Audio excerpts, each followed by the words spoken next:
बिस्मिल्लाहिर्रहमानिर्रहीम।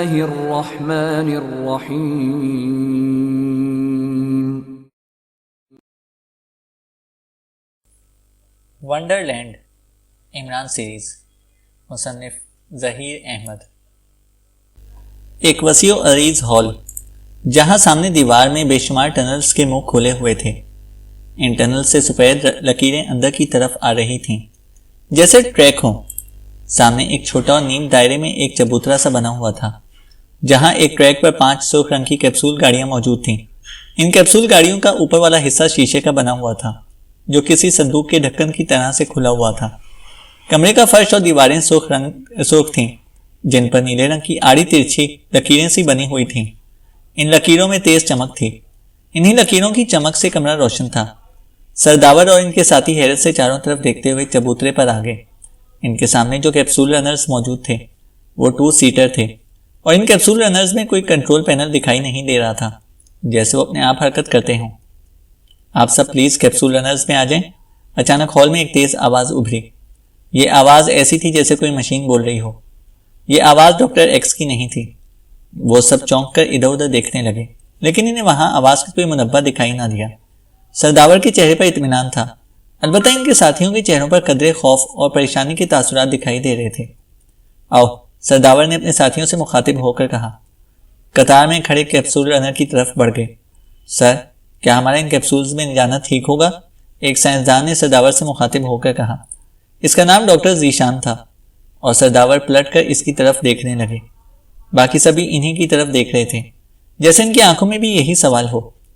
फिक्र करने की जरूरत नहीं है डॉक्टर जीशान, ये लोग हमें वंडरलैंड की सैर कराना चाहते हैं और कुछ भी नहीं, सरदावर ने इन्हें तसल्ली देते हुए कहा।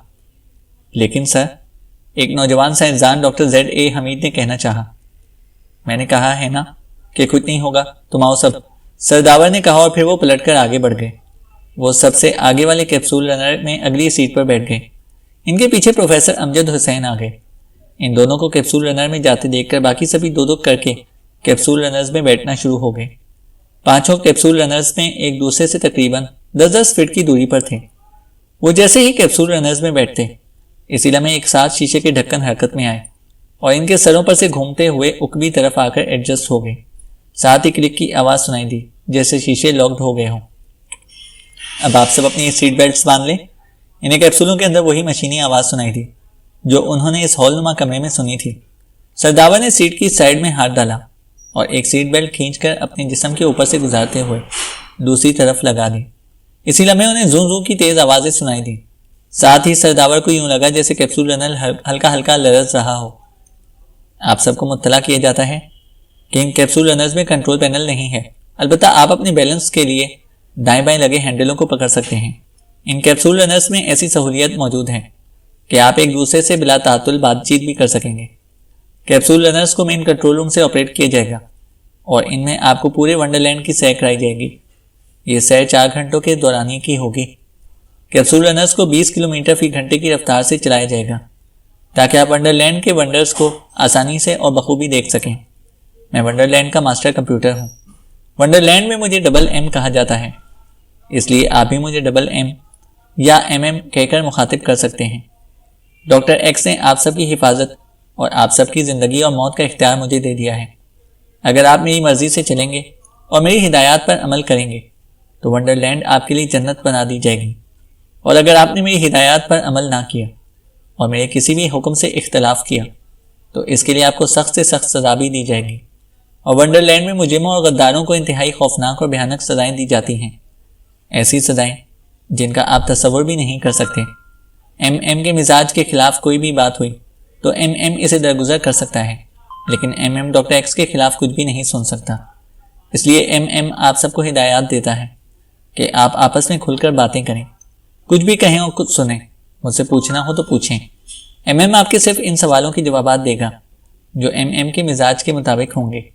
इसके अलावा MM आपके ऐसे सवालों का जवाब देने का पाबंद नहीं होगा जो MM के मिजाज के हमाहंग ना हो। इनमें सबसे अहम बात, डॉक्टर एक्स के बारे में कोई सवाल नहीं किया जाएगा, और अगर आप में से किसी ने डॉक्टर एक्स के खिलाफ कोई बात भी कही तो बात करने वाले को आपसे अलग कर दिया जाएगा और उसका ठिकाना टॉर्चर रूम होगा। MM आपको यह हिदायत भी देता है कि आप में से कोई भी कैप्सूल रनर का शीशा नहीं खोलेगा। अगर किसी ने गलती से भी शीशा खोल दिया तो वंडरलैंड की हॉट रेज इसे फौरन जलाकर राख बना देंगे और वो अपनी मौत का जिम्मेदार खुद ही होगा। मशीनी आवाज़ मुसलसल बोलती चली जा रही थी। ठीक है, हम तुम्हारे मिजाज के खिलाफ कोई सवाल नहीं करेंगे और ना ही तुमसे डॉक्टर एक्स के बारे में कुछ पूछेंगे, सदावर ने इत्मीनान भरे लहजे में कहा। ओके, अब आप वंडरलैंड की बैरूनी दुनिया में जाएंगे। मैं काउंटडाउन शुरू करता हूँ। एमएम की आवाज़ बुलंद हुई। क्या आप सब मेरी आवाज़ सुन सकते हैं? सदावर ने कदरे ऊंची आवाज़ में कहा। यस सर, चारों कैप्सूल रनर्स से इनके साथियों की आवाज़ें सुनाई दी। इसी लम्हे एमएम ने काउंटडाउन शुरू कर दिया। आप सबको मैं हिदायत करता हूँ कि आप सब इजी रहें, अपने जहनों से तमाम वसवसे और परेशानियां निकाल दें। मैं आप सबसे एक बार फिर कहूँगा कि हम में से कोई ऐसी बात नहीं करेगा जो हम में से किसी के भी नुकसान का बाइस बने, इसलिए सब खामोश रहेंगे तो बेहतर होगा। सिर्फ मैं एमएम से बात करूँगा। वंडरलैंड की सैर करने के बाद हम जिस जगह होंगे वहाँ जाकर इत्मीनान से सोचेंगे कि हमें क्या करना है और क्या नहीं। सदावर ने अपने साथियों से मुखातिब होकर कहा। यस सर, ओके सर, हम कुछ नहीं बोलेंगे, इनके साथियों ने एक साथ कहा।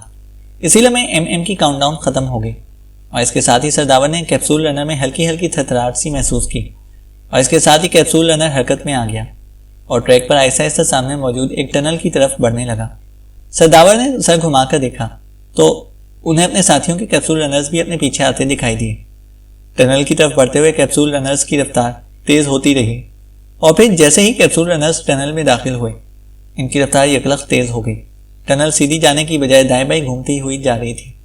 आगे जाकर टनल मुसलसल दाएं तरफ घूमती चली गई और फिर आगे एक दहाना दिखाई दिया और कैप्सूल रनर्स जाएं जाएं करते हुए टनल से बाहर आ गए। सामने एक तवील और चौड़ा वे था जो तारकोल की बजाय स्टेनलेस स्टील या फिर किसी खास चमकदार धात का बना हुआ था।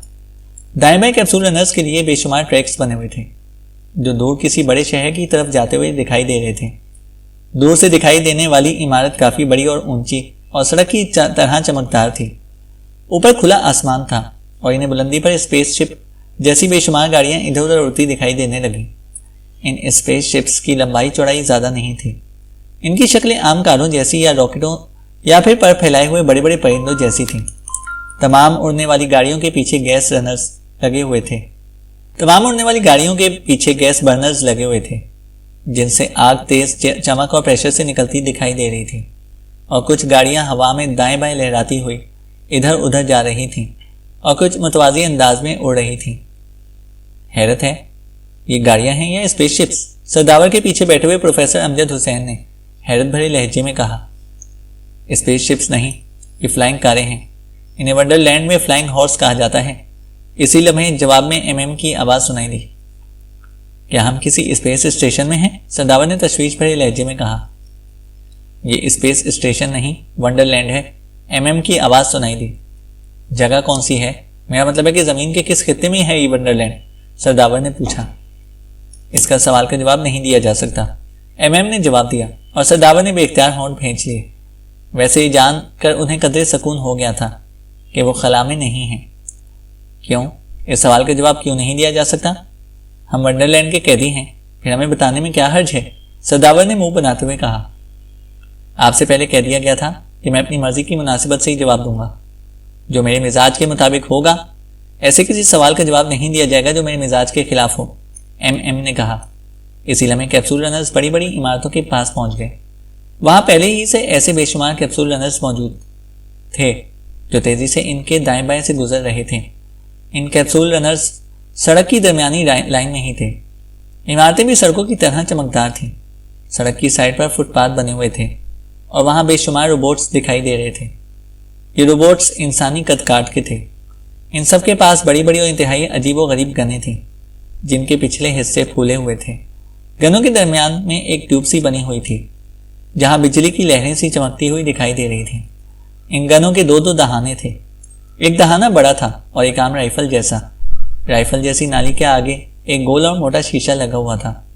रोबोट सफ़ेद रंग के ही थे, अलबत्ता इनके बाजुओं के जोड़, टांगों के जोड़ और टखनों के जोड़ों पर स्याह रंग की पट्टियां सी बनी हुई थीं। इनकी गर्दन कदरे ऊंची थी जहां एक फौलादी रॉड साफ दिखाई दे रहा था। रोबोट्स के मुंह, कान और आंखों पर स्याह रंग के शीशे लगे हुए थे। इस तरह स्याह शीशे की लंबी सी पट्टी इनके सरों के दरमियान से होती हुई पीछे को जा रही थी। रोबोट्स फुटपाथों पर आम इंसानों की तरह चलते फिरते दिखाई दे रहे थे। इनके सरों पर मौजूद स्याह शीशे की पट्टियां जल बुझ रही थीं और इनकी आंखों के शीशे भी रोशन थे। क्या यहाँ सिर्फ रोबोट्स ही रहते हैं? सदावर ने एक तवील सांस लेकर पूछा। हाँ, वंडरलैंड का बैरूनी हिस्सा रोबोट्स के लिए मखसूस है। यहाँ हर तरफ हॉट रेस का जाल फैला हुआ है, जहाँ कोई भी जानदार एक लम्हे में जलकर भस्म हो जाता है। सिर्फ रोबोट्स ही यहाँ हरकत कर सकते हैं और कोई नहीं। एम ने फौरन सरदावर की बात का जवाब देते हुए कहा। क्या इन सबकी भी तुम ही कमांडिंग इंचार्ज हो? सरदावर ने पूछा। हाँ, तमाम रोबोट्स मेरे अहकामात पर अमल करते हैं। एम की आवाज़ सुनाई दी। कितनी तादाद में हैं यहाँ पर रोबोट्स? सरदावर ने पूछा। इनकी तादाद हज़ारों में है। इनकी यहाँ बाकायदा एक फोर्स है, बहुत बड़ी रोबो फोर्स, जिसकी ताकत का आप अंदाज़ा भी नहीं लगा सकते। एम ने जवाब दिया। इनकी गनों के बारे में बताओ, सरदावर ने सर झटक कर कहा। इन रोबोट्स के पास जो गनें हैं, इनमें डबल सिस्टम है। इन गनों से मिनी मिसाइल भी दागे जा सकते हैं, जो ज़बरदस्त तबाही ला सकते हैं। और इन गनों की छोटी और लंबी नालियों से गोलियों की बजाय ब्लास्टिक रेज निकलती हैं, जो बज़ाहिर छोटी छोटी गोलियों की शक्ल में होती हैं और रुक रुक कर निकलती हैं। इन्हें बुलेट रेज कहा जाता है। बुलेट रेज बड़ी और मजबूत चट्टान के भी टुकड़े उड़ाकर रख सकती हैं। एम ने जवाब दिया। गोया ये सारी मशीनी दुनिया है, सरदावर ने कहा। हाँ, इसलिए इसे वंडरलैंड का नाम दिया गया है, एम ने कहा। अगर ये मशीनी दुनिया है तो फिर हमें यहाँ पर क्यों लाया गया है? मशीनी दुनिया में हम इंसानों का क्या काम? सरदावर ने मुंह बनाकर कहा। इसका जवाब आपको क्रॉसिंग विंग में दिया जाएगा, एम ने कहा। क्रॉसविंग? ये क्रॉसविंग क्या है? सरदावर ने हैरानी से पूछा। वो इमारत जहां तुम जैसे इंसान आसानी से सांस ले सकते हैं और जिंदा भी रह सकते हैं, इस इमारत को क्रॉसविंग कहा जाता है, एम ने जवाब दिया। ओह, क्या यहाँ और भी इंसान हैं? सरदावर ने पूछा। नहीं, अभी सिर्फ आप सबको ही लाया गया है, एम ने मुख्तसर से अंदाज में जवाब दिया। मतलब अभी और भी लोग लाए जाएंगे? सरदावर ने एक तवील सांस लेकर कहा। इसका इख्तियार डॉक्टर एक्स के पास है। वो यहाँ किसे लाएगा और किसे नहीं, ये मुझे नहीं बताया गया, एम ने कहा। तो तुम डॉक्टर एक्स की हिदायत पर अमल करते हो? सरदावर ने पूछा।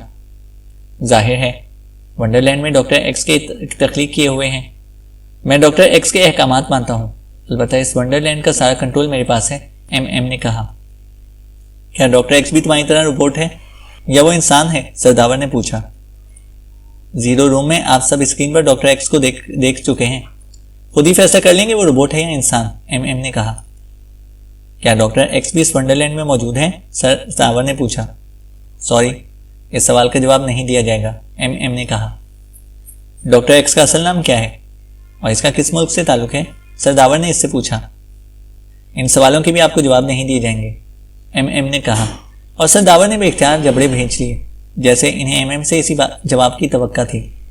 ओके, तुम कहाँ हो? सरदावर ने पूछा। मैं वंडरलैंड के हर हिस्से में हूँ। वंडरलैंड की ज़मीन ऊपर भी और नीचे भी। मेरे हज़ारों कान, हज़ारों आंखें हैं। वंडरलैंड का इंच इंच मेरी नज़रों में रहता है। ज़मीन के नीचे कोई भी चूंटी रेंगती है तो मुझे उसका भी पता चल जाता है, एम ने जवाब देते हुए कहा। सरदावर एम से मालूमात हासिल करने की कोशिश कर रहे थे। एम इन्हें बातों का ही जवाब दे सकता था। वो जब भी इसे कोई अहम बात पूछते, एम वाज़ेह तौर पर सॉरी करके इन्हें जवाब देने से इनकार कर देता था। यूं लग रहा था जैसे एम इन्हें सिर्फ इन बातों के जवाब दे रहा था, जिससे इन सबके दिलों पर वंडरलैंड की धार बिठा सके। वो वंडरलैंड का कोई भी राज नहीं बताता था और डॉक्टर एक्स के हवाले से भी जवाब देने से साफ इनकार कर देता था। वंडरलैंड वाकई वंडरलैंड था। वहाँ हर चीज़ मशीनी थी। यूं लगता था जैसे वहाँ वाकई इन 10 अफराद के सिवा कोई इंसान मौजूद ना हो। हर तरफ मुसल्लह रोबोट्स थे। सड़कों पर दौड़ने वाले कैप्सूल रनर्स भी रोबोट्स ही थे और हवाओं में उड़ने वाली स्पेसशिप्स जैसी गाड़ियों में भी रोबोट्स ही नजर आ रहे थे, जिन्हें एम ने फ्लाइंग हॉर्स कहा था। वंडरलैंड की इमारतें ऊंची ऊंची थीं। इनमें कुछ इमारतें गुंबदों की तरह गोल थीं, कुछ मखरूती शक्लों की थीं। चौकोर और त्रिकोणी इमारतों की भी वहाँ कोई कमी नहीं थी। इन इमारतों पर बड़े बड़े पुलों के जाल से फैले हुए थे। बेशुमार सड़कें रोलर कोस्टर के ट्रैक्स की तरह इन इमारतों के ऊपर नीचे और दाएं बाएं से भी गुजर रही थी। इस अजीबोगरीब शहर की हर बात अपनी मिसाल आप थी। सरदावर और इनके साथियों का ऐसा ही लग रहा था, जैसे वो साइंस फिक्शन से भरपूर किसी फिल्म के नाकाबिले यकीन मनाजिर देख रहे हों। सड़कें और इमारतें इस कदर रोशन थी कि हर तरफ तेज रोशनी फैली हुई थी। इस कदर रोशनियों को देखकर वाकई ऐसा लग रहा था जैसे वहां कभी अंधेरा होता ही नहीं था। रोलर कोस्टर के तर्ज पर बने ट्रैक्स पर कैप्सूल रनर्स कभी इन्हें इंतहाई बुलंदियों पर लेकर जाते और कभी वो इस कदर तेजी से नीचे आते थे जैसे वो ट्रैक से अलग होकर इंतहाई बुलंदी से नीचे गिरते चले जा रहे हों। फ्लाइंग हॉर्स की तादाद भी वहां बेहद ज्यादा थी। वो इन ट्रैक्स के ऊपर और नीचे से गुजरते हुए इंतहाई हैरत अंगेज मनाजिर पेश कर रहे थे। एमएम, मैं तुमसे एक बात और पूछना चाहता हूँ। कुछ देर खामोश रहने के बाद सरदावर ने एमएम से मुखातिब होकर कहा। एमएम वहां जाहिरी हालत में तो था नहीं, लेकिन वो इनकी आवाज बखूबी सुन सकता था। पूछो। एमएम की आवाज फौरन सुनाई दी।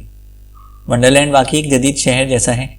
हर तरफ इमारतें ही इमारतें हैं, छोटी बड़ी बेशुमार इमारतें। क्या मुझे बताओगे कि इमारतों में क्या है?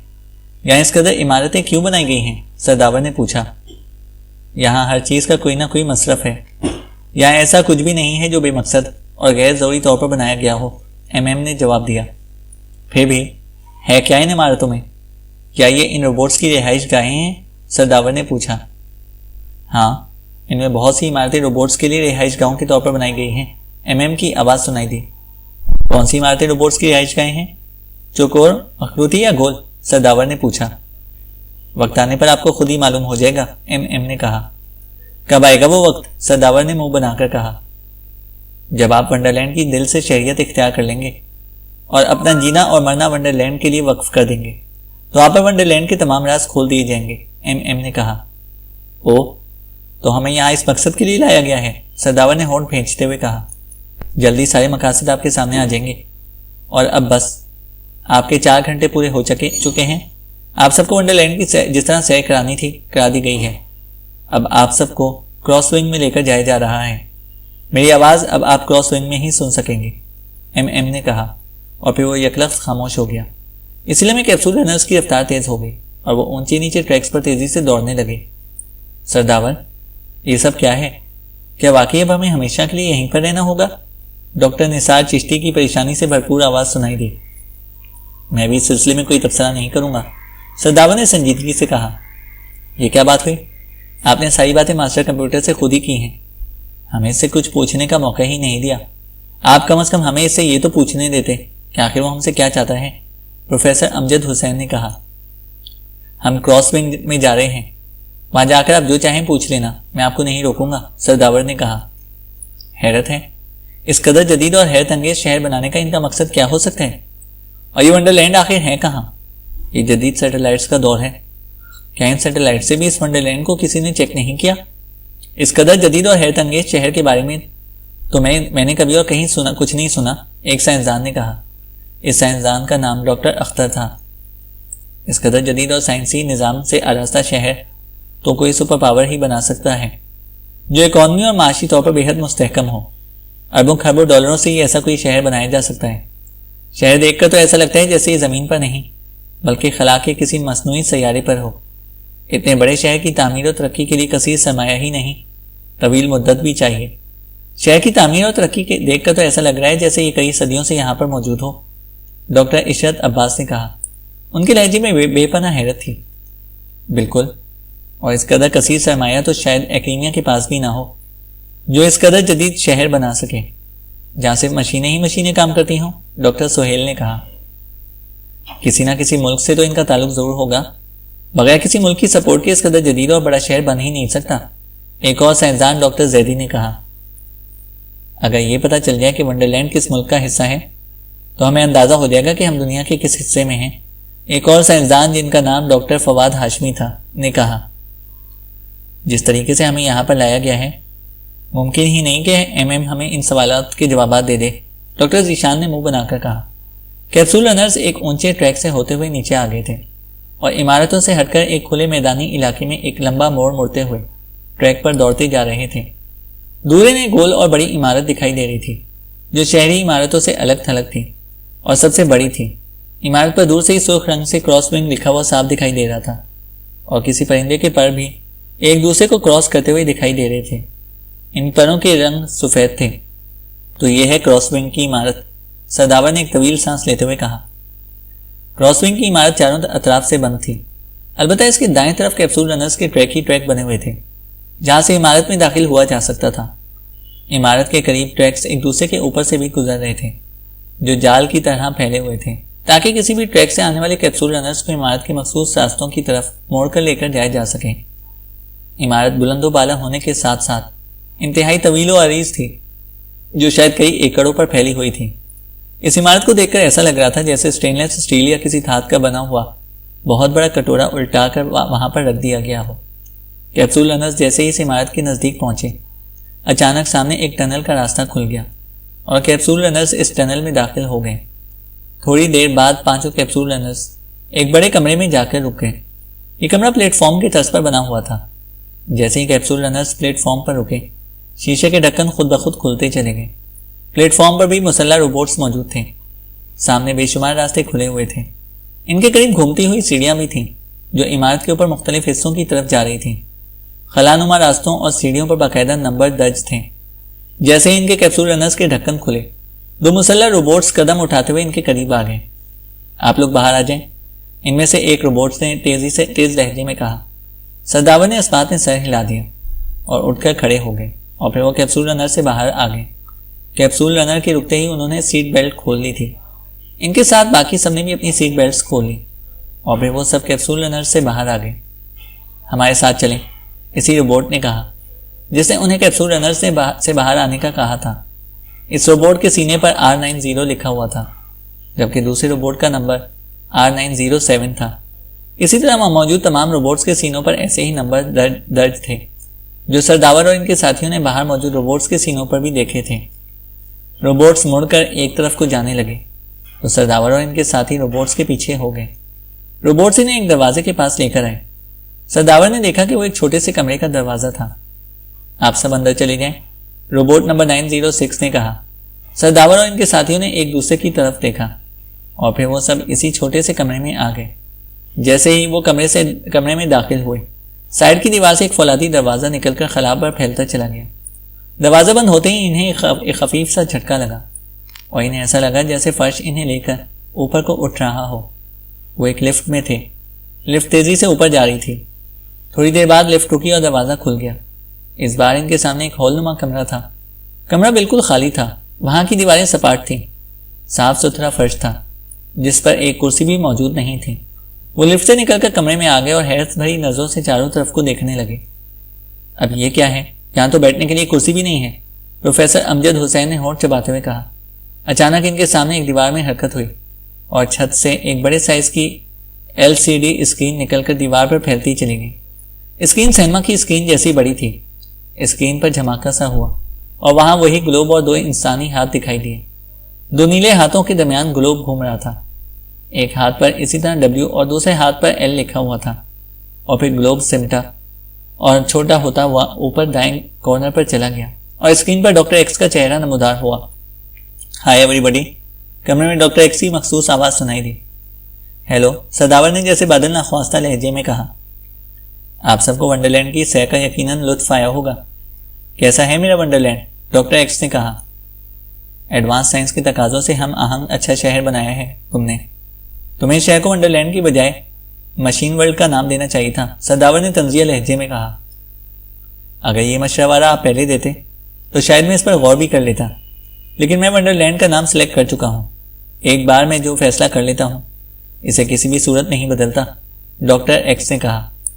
बहरहाल वंडरलैंड नाम भी बुरा नहीं है, सदावर ने कहा। थैंक्स, डॉक्टर एक्स ने कहा। क्या हमें अब बताया जाएगा कि हमें इस जदीद और साइंसी दुनिया, मेरा मतलब है कि वंडरलैंड में क्यों लाया गया है? सदावर ने कहा और सर झटककर असल मौजू पर आते हुए वही बोले। जरूर, यही सब बताने के लिए तो आप सबको क्रॉसविंग में लाया गया है, डॉक्टर एक्स ने कहा। तो बताओ, सदावर ने कहा। डॉक्टर एक्स स्क्रीन के दाएं तरफ आ गया। इससे बाएं तरफ हाथ हिलाया तो स्क्रीन पर एक बार फिर ग्लोब आ गया। इस बार ग्लोब के गिर्द नीले हाथ नहीं थे, अलबत्ता ग्लोब घूम रहा था। घूमते घूमते ग्लोब रुका और इलाज होता चला गया। ग्लोब पर एशिया का नक्शा फैल रहा था। चंद ही लम्हों में वहां सर्द और बेशुमार रंगों के लकीरों के जाल नजर आने लगे और फिर अचानक वहां पाकेशिया का नाम दिखाई दिया। नक्शा अब भी फैल रहा था। थोड़ी देर में स्क्रीन पर पाकेशिया का मुकम्मल नक्शा दिखाई देने लग गया। मैंने तुमसे कुछ पूछा है, डॉक्टर सरदावर ने स्क्रीन के दाएं तरफ खड़े डॉक्टर एक्स से मुखातिब होकर कहा। यस सरदावर, आप देख रहे हैं ये पाकिस्तान का मुकम्मल नक्शा है, डॉक्टर एक्स ने कहा। हाँ देख रहा हूं, सरदावर ने मुबहम से अंदाज में कहा। मुझे मालूम है क्या पाकिस्तान की सबसे बड़ी एटमी लेबॉर्ट्री के इंचार्ज हैं, जिसे कोड में रेड लेबॉर्ट्री कहा जाता है, डॉक्टर एक्स ने कहा। हाँ तो फिर, सरदावर ने कहा। सरदावर, क्या आप इस नक्शे को देखकर यह बता सकते हैं कि पाकिस्तान में आपकी रेड लेबॉर्ट्री कहाँ पर है, डॉक्टर एक्स ने कहा। और सरदावर समेत इनके सभी साथी चौंक पड़े। क्यों, तुम क्यों पूछ रहे हो, सरदावर ने तेज और कदरे गुस्सीले लहजे में कहा। अब आप नहीं, मैं सवाल करूंगा सरदावर। सवाल मेरे होंगे और जवाब आप देंगे, सिर्फ जवाब, डॉक्टर एक्स ने कहा। और अगर मैं तुम्हारे किसी भी सवाल का जवाब देने से इनकार कर दूं तो, सरदावर ने सख्त लहजे में कहा। नहीं, आप ऐसा नहीं कर सकते, जवाब तो आपको देने ही पड़ेंगे, डॉक्टर एक्स ने इसी तरह नॉर्मल अंदाज में कहा। क्या तुम मुझे इसके लिए मजबूर करोगे, सरदावर ने तंजिया लहजे में कहा। यस, मैं ऐसा कर सकता हूं, डॉक्टर एक्स ने इसी अंदाज में कहा। ओह, तो तुम समझते हो कि मुझे मजबूर करोगे, तो मैं तुम्हें सब कुछ बता दूंगा। ये तुम्हारी भूल है मिस्टर डॉक्टर एक्स, हम एक अल्लाह को मानने वाले मुसलमान हैं। हम सिर्फ इसी ज़ात पाक से डरते हैं और उसी के सामने झुकते हैं। उसके सिवा किसी और से डरने वाले और झुकने वालों को हम काफिर कहते हैं। हम ना काफिर हैं और ना ही कुफर करना जानते हैं, सरदावर ने ठोस लहजे में कहा। सॉरी सरदावर, आप तो बिलावजह जज्बाती हो रहे हैं। यह वंडरलैंड है, वंडरलैंड में जज्बात का कोई तस्वुर नहीं है। इस मशीनी दुनिया में ना किसी पर रहम होता है और ना किसी से हमदर्दी। मशीनें रहम और हमदर्दी के नाम से वाकिफ नहीं। इन तमाम मशीनों को मैंने बनाया है। जब मशीनें रहम और हमदर्दी को नहीं जानती तो आप मुझसे भी ऐसी किसी हमदर्दी की उम्मीद नहीं रख सकते। यहाँ वही होता है जो मैं चाहता हूँ, डॉक्टर एक्स ने कहा। तुम्हारा हुक्म इन मशीनों पर चल सकता है डॉक्टर एक्स, हम पर नहीं, सरदावर ने कहा। गुड, इस उम्र में भी आप बेहद हौसलामंद हैं। कोई बात नहीं, देखता हूं कि आप और आपके साथी किस कदर हौसलामंद और हिम्मत वाले हैं, डॉक्टर एक्स ने कहा। क्या करोगे तुम हमारे साथ, सरदावर ने गुर्रा कर कहा। उन्होंने फौरन साथ खड़े प्रोफेसर अमजद हुसैन का हाथ पकड़ा। दूसरे हाथ में उन्होंने डॉक्टर इशरत अब्बास का हाथ थाम लिया। ये देखकर इन सब ने जल्दी जल्दी एक दूसरे का हाथ पकड़ लिया। अचानक कमरा सरदावर और इनके साथियों की तेज चीखों से गूंज उठा और वो उछले और फिर जोरदार धमाकों से इधर उधर गिरते चले गए। इन्हें यूं महसूस हुआ था जैसे इन सबको जबरदस्त करंट लगा हो। इससे पहले कि वो उठते, अचानक छत से रोशनी की एक तेज फुहार सी आई और सरदावर पर पड़ने लगी। सरदावर वहीं ठिठक गए। कमरे में एक बार फिर चीखें गूंज उठी और सरदावर ने अपने साथियों को जमीन से उठकर हवा में बुलंद होते देखा। सरदावर के साथी बुरी तरह से हाथ पांव और चीखें मारते हुए कमरे की छत से जाकर चिपक गए। इनमें से कोई कमर के बल छत से चिपका हुआ था और कोई पेट के बल, जैसे लोहा मकनातीस से जाकर चिपक जाता है। ये क्या हो रहा है ये सब, सरदावर ने हिकलाते हुए कहा। वो फौरन उठकर खड़े हो गए। उन्होंने रोशनी के दायरे से निकलने की कोशिश की, लेकिन उन्हें यूं लगा जैसे वो शीशे की किसी दीवार से टकरा गए हों। ये लाइट ट्यूब है सरदावर, इसमें से आप बाहर नहीं निकल सकते। कमरे में डॉक्टर एक्स की आवाज उभरी और सरदावर चौंक कर स्क्रीन की तरफ देखने लगे, जहां डॉक्टर एक्स इन्हीं पर नजरें गाड़े हुए था। अचानक सर की आवाज के साथ सरदावर ने फर्श पर लंबी लंबी नुकीली सलाखें बाहर को निकलते देखी। नेजों जैसी और लंबी लंबी सलाखें सारे फर्श पर उभर आईं। अलबत्ता रोशनी के दायरे में सरदावर मौजूद थे, वहां कोई सलाख बाहर नहीं आई थी। सरदावर के साथी छत से लगे इसी तरह चीख रहे थे। ये तुम क्या कर रहे हो, मेरे साथियों को छत से चिपकाया है और ये नुकीले रॉड्स, सरदावर ने बुरी तरह से चीखते हुए कहा। मैं आपको मौत का एक खेल दिखाना चाहता हूं सरदावर। काउंटडाउन शुरू करूंगा। काउंटडाउन खत्म होते ही आपका एक साथी इस छत से सीधा इन नुकीले रॉड्स पर गिरेगा। 20 फीट बुलंदी है। इस बुलंदी से जब आपका कोई साथी नुकीले रॉड्स पर गिरेगा तो इसका क्या हशर होगा, इसका अंदाजा आपको हो चुका होगा, डॉक्टर एक्स ने इस बार इंतहाई वसीले लहजे में कहा। नहीं नहीं, तुम ऐसा नहीं कर सकते, सरदावर इसकी सफाकी का सुनकर बुरी तरह से काम गए। अगर आप काउंटडाउन से पहले ये मान लेंगे और आप मेरे सवालों के जवाब दे देंगे और इस नक्शे को देखकर बता देंगे कि रेड लेबॉर्ट्री किस एरिया में है, तो मैं आपके साथियों की जानें बख्श दूंगा, वरना इन सब की मौत आप जिम्मेदार होंगे, डॉक्टर एक्स ने कहा। नहीं, मैं तुम्हें कुछ नहीं बताऊंगा, कुछ भी नहीं बताऊंगा। तुम इन्हें छोड़ दो, ये कुछ भी नहीं जानते। ये सरदावर ने कांपते हुए लहजे में कहा। मेरे पास आपकी जबान खुलवाने के 1 लाख तरीके हैं सरदावर। आप बूढ़े आदमी हैं, आपकी हड्डियों में इतना दम नहीं है कि आप मेरी अज़ियतें सह सकें, इसलिए मैं आप पर तशद्दुद नहीं करना चाहता, लेकिन आप इसके लिए मुझे अगर मजबूर करेंगे तो फिर मैं आपके साथ कुछ भी कर सकता हूँ। अलबत्ता मेरा आपसे ये वादा है कि जब तक आप मुझे रेड लेबॉर्ट्री की लोकेशन नहीं बताएंगे मैं आपको मरने भी नहीं दूंगा, डॉक्टर एक्स ने कहा। तुम कुछ भी बोलो, मेरी ज़बान कभी नहीं खुलेगी। मैं मुहिब्बे वतन हूँ, गद्दार नहीं। मुल्क कौम के लिए तो मैं तो क्या, मेरे साथी भी अपनी जानें कुर्बान कर सकते हैं। सरदावर ने खुद को संभालते हुए सख्त लहजे में कहा। आप ठीक कह रहे हैं सरदावर, रेड लेबॉर्ट्री हमारे मुल्क कौम की अमानत है। हमारी जानें जाती हैं तो जाएं, आप इसे रेड लेबॉर्ट्री के बारे में कुछ नहीं बताएंगे, छत से लगे हुए प्रोफेसर अमजद हुसैन ने तेज लहजे में कहा। वो सब सरदावर और सुप्रीम चीफ की बातें सुन रहे थे, इसलिए अब वो चीख नहीं रहे थे। सर, प्रोफेसर साहब बिल्कुल ठीक कह रहे हैं। मुल्क कौम की बका के लिए हम अब सब अपनी जानों के नजराने दे देंगे, मौत जितनी दर्दनाक हो, लेकिन ये हमारी खुशकिस्मती होगी कि हमारी मौत हमारे मुल्क के लिए होगी, कौम के लिए होगी, और मौत शहादत की मौत होती है। सर, हमने पहले अपनी जिंदगियां मुल्क कौम के लिए वक्फ कर रखी हैं। अब अगर हमारी मौत का वक्त आ गया है तो हम इसे हंसी खुशी कबूल कर लेंगे, लेकिन किसी के सामने झुकेंगे नहीं, डॉक्टर निसार चिश्ती ने जज्बात भरे लहजे में कहा।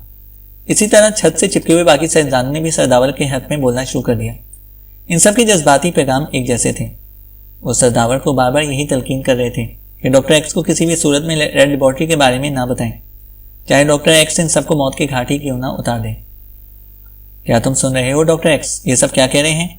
सरदावर ने डॉक्टर एक्स की तरफ देखते हुए तल्ख लहजे में कहा, और अपने साथियों के बुलंद हौसले देखकर फखर से इनका सीना तन गया था और इनकी आंखों में तेज चमक उभर आई थी। हाँ, सुन रहा हूं, लेकिन इन बातों का मुझ पर कोई भी असर नहीं होगा, डॉक्टर एक्स ने लापरवाही से कहा। हम पर भी तुम्हारी धमकियों का कोई असर होने वाला नहीं है, सरदावर ने इसी अंदाज में कहा। मैं महज धमकियां नहीं दे रहा, जो कहता हूं करके दिखाता हूं, डॉक्टर एक्स ने गुर्रा कर कहा। इसी लम्हे छत से चिपका एक साइंसदान डॉक्टर जीशान अचानक छत से अलग हुआ और वो निहायत तेजी से जमीन पर उभरे हुए नुकीले रॉड्स पर आ गिरा। कई रॉड्स इसके जिस्म के आर पार हो गए। इस बेचारे के मुंह से चीख भी ना निकल सकी। 10 से ज्यादा रॉड्स इसके जिस्म के आर पार हो गए थे और इसका जिस्म बुरी तरह फड़क रहा था। इसके जिस्म से खून निकलकर फैलता जा रहा था। एक तो गया, डॉक्टर एक्स ने कहा। अपने एक साथी का यह भयानक अंजाम देखकर सरदावर और इनके साथी दम बखुद रह गए। अब बोलो, अब भी इनकार करने का हौसला है? डॉक्टर एक्स ने तंजिया लहजे में कहा। हाँ, मैं एक बार नहीं 1000 बार इनकार करूंगा। तुम चाहे इन सबके साथ मुझे भी खत्म कर दो, तब भी मेरी जबान नहीं खुलेगी, सरदावर ने ससराते हुए लहजे में कहा। इसीलिए मैं छत से 2 और साइंसदान अलग हुए। इनकी चीखें उभरी और फिर वो तेजी से नेजों जैसे रॉड्स पर गिर गए। ये दोनों डॉक्टर सोहेल और डॉक्टर अख्तर थे। इनके हलक, मुंह और सरों में भी रॉड्स गड़ गए थे। इनके जिस्म कुछ देर बाद बुरी तरह से फड़कते रहे और फिर साकित हो गए। ये मंजर इस कदर भयानक था कि सरदावर को अपनी आंखों के सामने अंधेरा सा फैलता हुआ मालूम हुआ। उन्होंने सर झटक कर अंधेरा दूर करने की कोशिश की, मगर बेसूद। उन्होंने बेख्तियार दोनों हाथों से अपना सर थाम लिया और बुरी तरह लहराने लगे। फिर अचानक वो चंद कदम पीछे हटकर लुढ़खुड़ाए और गिरते चले गए। उनके जहन में अंधेरा ही अंधेरा भर गया था। चैनल को सब्सक्राइब करें और बेल आइकन को प्रेस करें ताकि हमारी हर अपडेट आपको बर वक्त मिल सके।